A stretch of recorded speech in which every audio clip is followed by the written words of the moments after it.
Assalamualaikum warahmatullahi wabarakatuh. Alhamdulillah, mari kita dengarkan kajian Islam oleh Al-Ustadz Abu Humairah tentang kisah manusia pertama di langit dan di bumi. Tonton dan simak hingga selesai sehingga kita dapat memahami materi ini.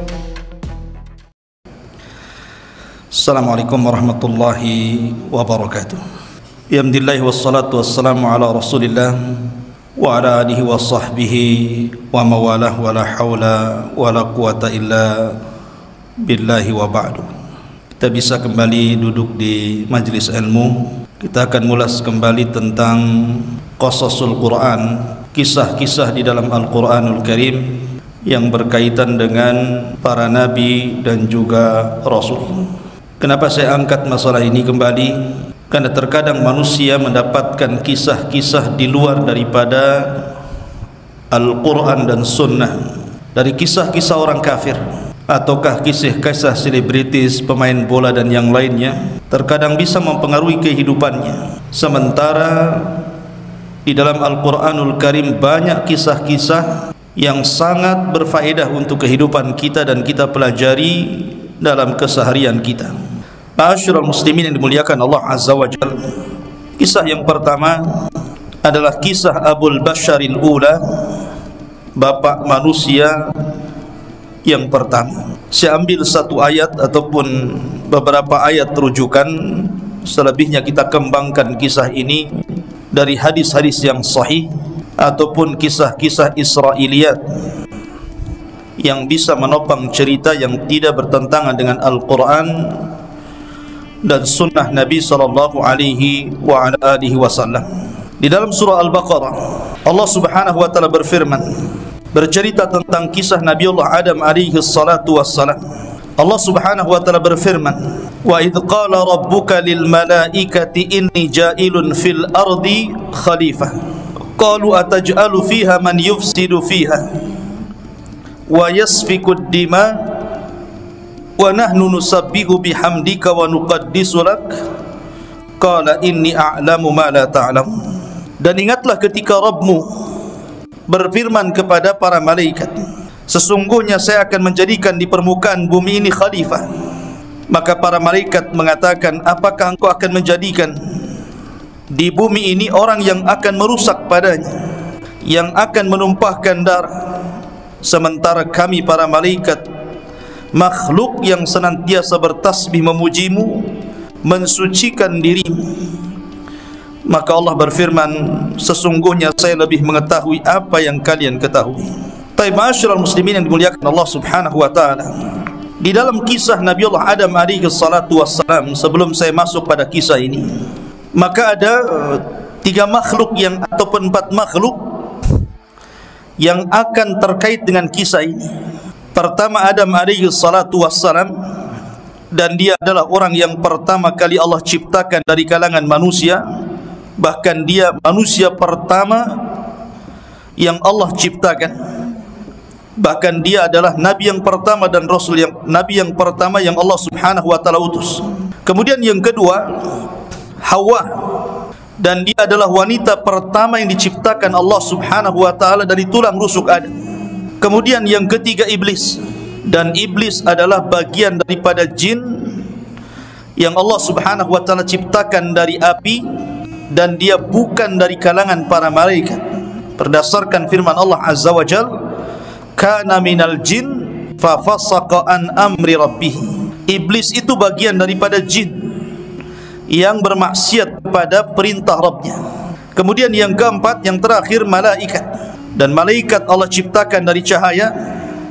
Kemudian Allah Subhanahu wa taala utus untuk menyampaikan wahyu kepada para nabi, dan mereka makhluk yang tidak bermaksiat sedikit pun kepada Allah Subhanahu wa taala. Inilah empat makhluk yang terkait dengan kisah Adam alaihi salatu wassalam. Adapun secara global, faedah dari kisah Adam alaihi salatu wassalam yang nanti kita akan petik. Yang pertama, anna inkishaful aurati awwalu su'in wa ighwa'in asabal insan min kibali syaitan.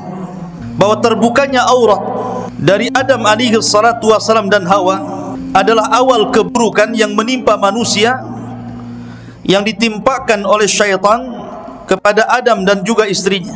Yang kedua, bahwasanya Allah Subhanahu wa taala menciptakan Adam itu untuk memakmurkan bumi, melaksanakan perintah-perintah Allah berdasarkan ilham, wahyu, dan perintah Allah Subhanahu wa taala sesuai dengan maksud Allah menciptakan dirinya dan hikmahnya Allah turunkan Adam dari surga ke bumi. Kemudian yang ketiga, ikhbarullah bil adawati baina Adam wa zawjihi wa baina iblis, di mana Allah Subhanahu wa taala menghabarkan permusuhan sengit antara Adam dan istrinya melawan iblis dan para pengikutnya. Dan yang terakhir, ikhbarullah ta'ala ats-tsaqalaini bima jara ala abawaihima min syu'amil maksiyati wa mukhalafatil amri. Penghabaran Allah Subhanahu wa taala terhadap dua makhluk jin dan juga manusia terhadap apa yang menimpa kedua bapa mereka, Adam alaihi salatu wassalam, di mana manusia setelah Adam alaihi salatu wassalam juga akan melakukan maksiat sebagaimana bapa mereka juga Adam alaihi salatu wassalam, dan menyelisih perintah Allah Subhanahu wa taala. Tetapi Allah Subhanahu wa taala Maha Pengampun dengan rahmatnya. Ini di antara global cerita Adam alaihi salatu wassalam yang kita akan kisahkan. Sebelum saya menceritakan berdasarkan ayat-ayat dalam Al-Quranul Karim, saya akan bacakan beberapa hadis Nabi sallallahu alaihi wasallam yang sahih terkait dengan ciptaan Adam alaihi salatu wassalam. Pertama, hadis yang dikeluarkan Imam Ahmad dalam musnadnya dari Abi Musa radhiyallahu an, dari Nabi sallallahu alaihi wasallam, innallaha khalaqa Adam min qabdatin qabadaha min jami'il ardi faja'a banu Adam ala qadril ardi faja'a minhumul abyad wal ahmar wal aswadu wa ma baina dhalik wal khabithu wat tayyib was sahlu wal haznu wa ma baina dhalik. Ketika Allah Subhanahu wa taala menciptakan Adam, maka Allah Subhanahu wa taala mengambil segenggam tanah dari beberapa jenis tanah yang ada di bumi. Maka datanglah keturunan Adam alaihi salatu wassalam berdasarkan sifat-sifat tanah. Di antara mereka ada yang berwarna putih, ada yang berwarna merah, ada yang berwarna hitam, ataupun yang bercampur dari warna-warna itu. Di antara mereka ada yang jelek, ada yang baik, ada yang mudah, ada yang menderita, dan bercampur di antara itu semuanya. Hadis ini dikeluarkan Abi Dawud dan disahihkan oleh Syekh Nasiruddin Al-Albani rahimahullahu taala. Kemudian hadis yang kedua, hadis Bukhari dalam sahihnya dari Abi Hurairah radhiyallahu anhu, khalaqallahu Adam wa tuluhu sittuna dhira'an. Ketika Allah Subhanahu wa taala menciptakan Adam, maka panjang ataupun tinggi Adam itu 60 hasta. Satu hasta itu setengah meter. Berarti 60 hasta tingginya Adam itu 30 meter. Kemudian wa ba'da an khalaqallahu ta'ala jasada Adam bihadha syakli sawwahu wa nafakha fihi ruh wa dhalika kama qala Allah azza wa jalla fa idza sawaituhu wa nafakhtu fihi min ruhi faqa'u lahu sajidin. Kemudian setelah Allah bentuk Adam sedemikian rupa, dan tidak ada makhluk yang melebihi indahnya ciptaan manusia, laqad khalaqnal insana fi ahsani taqwim, maka Allah tiupkan ruh. Kemudian setelah Allah tiupkan ruh, maka Allah Subhanahu wa taala berfirman di dalam Al-Quranul Karim, maka apabila kami sempurnakan ciptaannya, kemudian kami tiupkan ruh di dalamnya dari ruhku, maka kalian wahai para malaikat sujudlah kepada Adam alaihi salatu wassalam. Hadis ini terdapat dalam Sahih Al-Bukhari. Kemudian disebutkan juga di dalam hadis yang sahih tentang ciptaan istrinya Adam alaihi salatu wassalam, Hawa. Rasul mengatakan, istausu bin nisa'i fa innal mar'ata khuliqat min dila'in wa inna a'waja syai'in fid dila'i a'lahu fa in dhahabat tukimuhu kasartahu wa in taraktahu lam yazal a'waj fastausu bin nisa. Kata Nabi SAW, berbuat baiklah kepada para wanita, karena wanita itu diciptakan dari tulang rusuk, dan yang paling bengkok dari tulang rusuk itu sebelah atasnya. Apabila engkau memaksanya, maka engkau akan memecahkannya, dan apabila kau biarkan, maka tulang itu akan terus bengkok. Oleh karena itulah maka berwasiatlah dengan kebaikan kepada para wanita. Hadis ini dikeluarkan Al-Imam Al-Bukhari, dan ini menunjukkan bahwa Hawa tercipta dari tulang rusuk Adam yang paling bengkok, yang paling atas. Ini di antara 3 hadis yang sahih berbicara tentang ciptaan Adam alaihi salatu wassalam. Adapun tentang umur Adam alaihi salatu wassalam, disebutkan dalam hadis yang sahih bahwa ketika Allah Subhanahu wa taala menciptakan Adam alaihi salatu wassalam, masaha dhahra, maka Allah Subhanahu wa taala mengusap punggungnya. Fa akhraja minhu ma huwa min dharari ila yaumil qiyamah. Maka dari punggung Adam ini akan keluar anak keturunannya yang jumlahnya tidak ada yang tahu kecuali Allah. Laki-laki, perempuan, dan begitu seterusnya.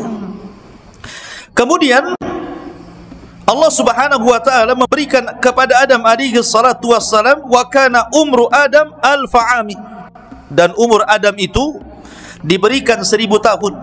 Kemudian fazadahu arba'ina aman. Setelah kemudian Allah Subhanahu wa taala berikan Adam 1000 tahun, maka Allah tambah 40 tahun. Fakataballahu bidzalika kitaban wa asyhada alaihi almalaikah. Ketika Allah memberikan usia yang panjang itu, langsung dicatat usianya dan disaksikan para malaikat. Suatu ketika Adam alaihi salatu wassalam bermimpi. Dalam mimpinya dia melihat salah satu dari keturunannya, Nabi Daud alaihi salatu wassalam. Di dahinya ada cahaya. Kemudian Adam alaihi salatu wassalam mengatakan, siapa dia? Maka malaikat mengatakan, itulah Daud dari keturunanmu. Kemudian Adam mengatakan, berapa usianya? Maka dia mengatakan 60 tahun. Kata Adam alaihi salatu wassalam, kuberikan 40 tahun dari usiaku, genapkan 100 tahun. Maka ketika Adam alaihi salatu wassalam kemudian datang malakul maut hendak mencabut ruh Adam alaihi salatu wassalam, Adam kira bahwa usianya masih 40 tahun lagi. Dia lupa kalau usia itu sudah diberikan kepada Daud alaihi salatu wassalam. Maka dari sini Adam lupa. Ketika itulah Adam disebut al-insan, makhluk pelupa. Maka seluruh keturunannya disebut insan. Karena Adam lupa, maka seluruh keturunannya menjadi lupa. Hadis ini dikeluarkan Imam Ahmad, dan hadis ini dari sahabat Abdullah bin Abbas radhiyallahu an, yang dikeluarkan Imam Tirmidzi dan disahihkannya. Dari Abu Hurairah radhiyallahu an, begitu juga Imam Ibnu Huzaimah, Ibnu Hibban, Hakim meriwayatkan hadis ini. Maka Adam alaihi salatu wassalam diberikan usia panjang, hampir 1000 lebih, hampir 1000 tahun, tetapi 40 tahun kemudian diberikan kepada Daud alaihi salatu wassalam. Ma'asyiral muslimin yang dimuliakan Allah azza wa jalla. Baik, kita masuk dalam kisah Adam berdasarkan ayat-ayat di dalam Al-Qur'anul Karim. Ma'asyiral muslimin yang dimuliakan Allah azza wa jalla, bumi yang kita pijak ini dulu tidak dihuni oleh manusia. Yang pertama menghuni itu adalah jin. Itulah jin pertama kali menghuni bumi. Maka jin ini melakukan kerusakan di mana-mana. Akhirnya kemudian Allah Subhanahu wa taala utus dari kalangan jin jin yang paling soleh di antara mereka. Tidak disebut namanya, tetapi dalam kisah Israiliyat disebut namanya Azazil. Dialah jin yang paling soleh, yang hidup di antara jin-jin yang ketika itu menguasai bumi.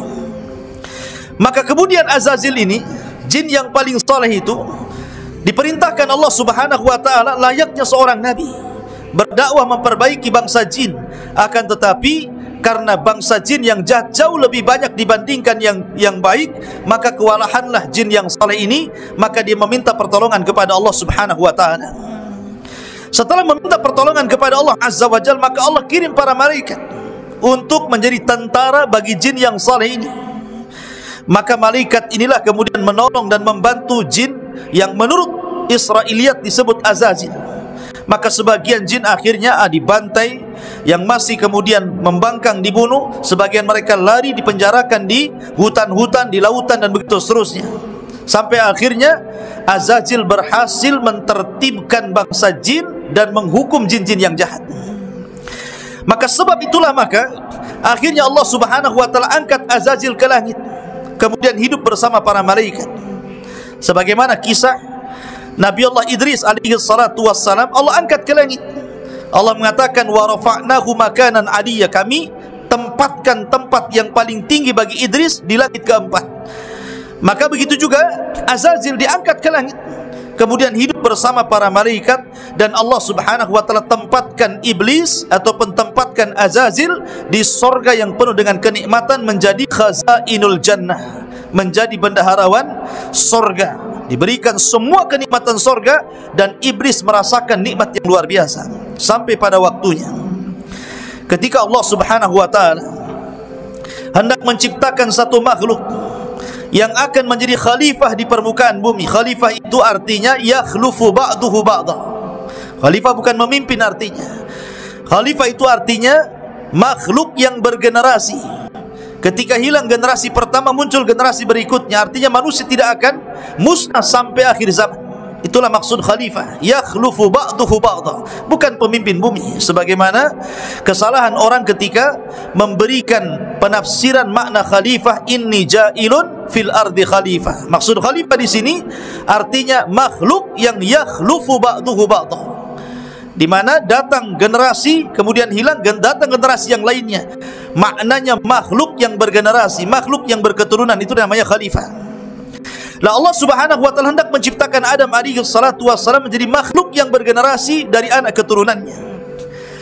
Disebutkan dalam sebuah hadis bagaimana ketika Allah Subhanahu wa taala menciptakan Adam alaihi salatu wassalam. Allah Subhanahu wa taala pertama kali menciptakan Adam alaihi salatu wassalam adalah dengan cara mengutus Jibril. Jadi Jibril alaihi salatu wassalam diutus oleh Allah Subhanahu wa taala untuk datang ke bumi. Kemudian iblis Jibril alaihi salatu wassalam hendak mengambil tanah di bumi, tetapi kemudian ditolak oleh bumi. Bumi menolaknya. Kemudian mengatakan, aku berlindung kepadamu wahai Jibril.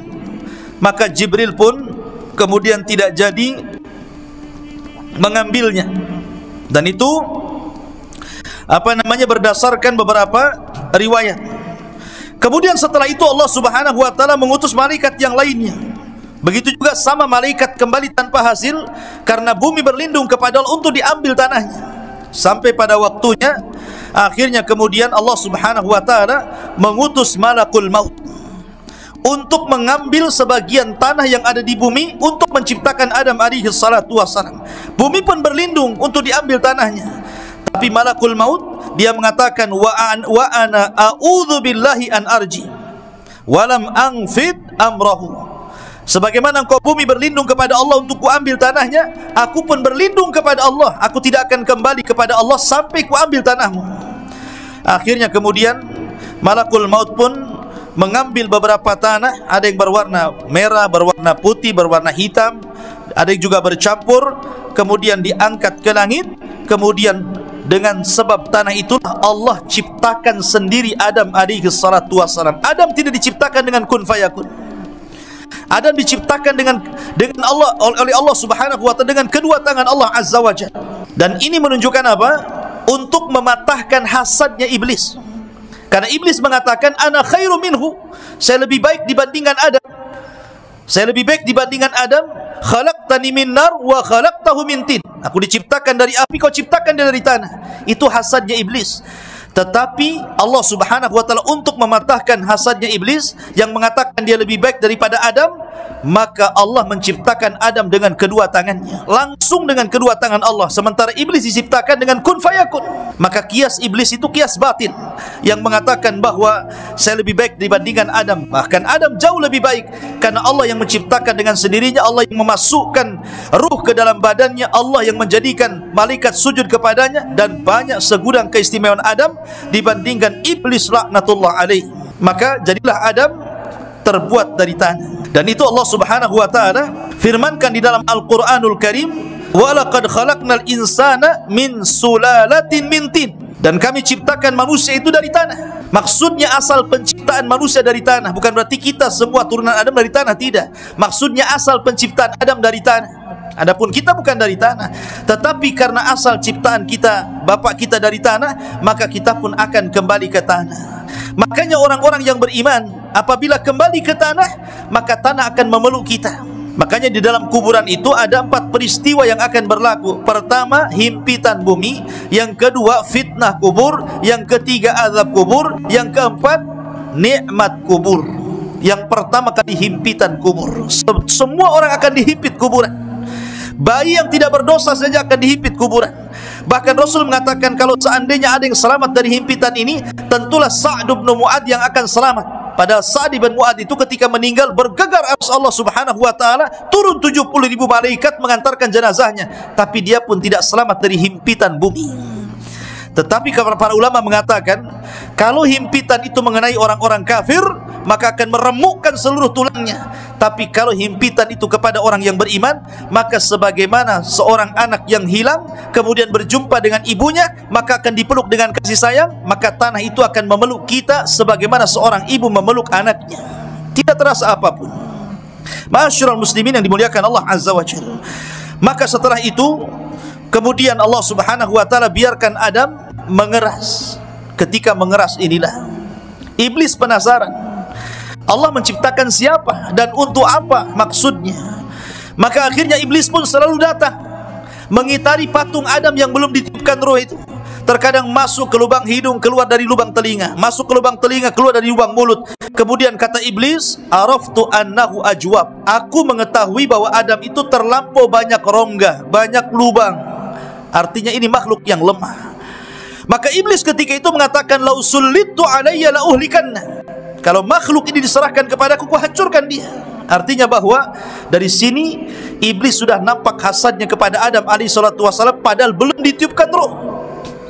Dan itulah yang mengakibatkan celakanya iblis, diakibatkan dari penyakit hasad. Makanya ulama mengatakan hasad adalah penyakit pertama yang menimpa iblis di langit dan yang menimpa di bumi nanti pada kisah Qabil dan Habil.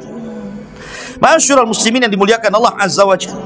Maka setelah itu kemudian Allah Subhanahu wa taala berfirman, fa idza sawaituhu wa nafakhtu fihi min ruhi faqa'u lahu sajidin. Maka Adam mulai ditiupkan roh.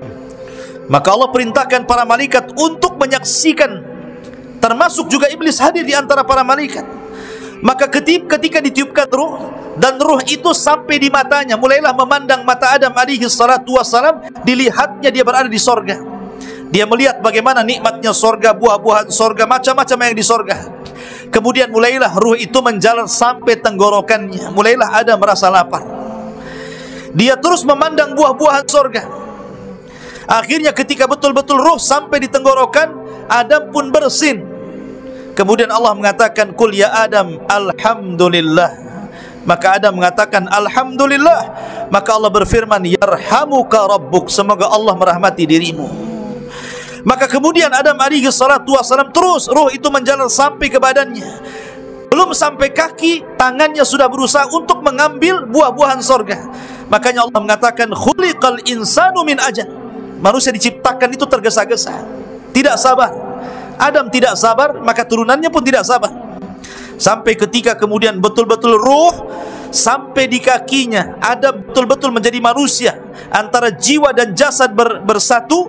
Maka Adam pun kemudian diberikan nikmat oleh Allah, boleh memakan apapun yang ada di sorga dan mendapatkan kenikmatan yang luar biasa. Ketika itulah momen yang ditunggu-tunggu. Allah Subhanahu wa taala berfirman sebagaimana yang tadi saya katakan di awal, wa idz qala rabbuka lil malaikati inni ja'ilun fil ardi khalifah. Sampai kepada perintah Allah Subhanahu wa taala untuk sujud. Maka Allah Subhanahu wa taala mengatakan, sujudlah kalian kepada Adam. Fasajadal malaikatu kulluhum ajma'un. Maka para malaikat pun sujud secara keseluruhan, semuanya tanpa terkecuali, kecuali satu orang yang ada di kalangan para malaikat. Dialah Azazil. Dialah jin yang saleh yang kemudian berubah menjadi taleh dan akhirnya menjadi iblis laknatullah alaihi, tidak mau sujud kepada Adam alaihi salatu wassalam. Bagaimana kisah setelah tidak sujudnya Adam? Bagaimana murkanya Allah kepada iblis? Bagaimana iblis juga murka kepada Adam sehingga memberikan was-was kepada Adam? Bagaimana diciptakan istrinya Adam? Bagaimana Adam di sorga? Bagaimana diturunkan dari sorga?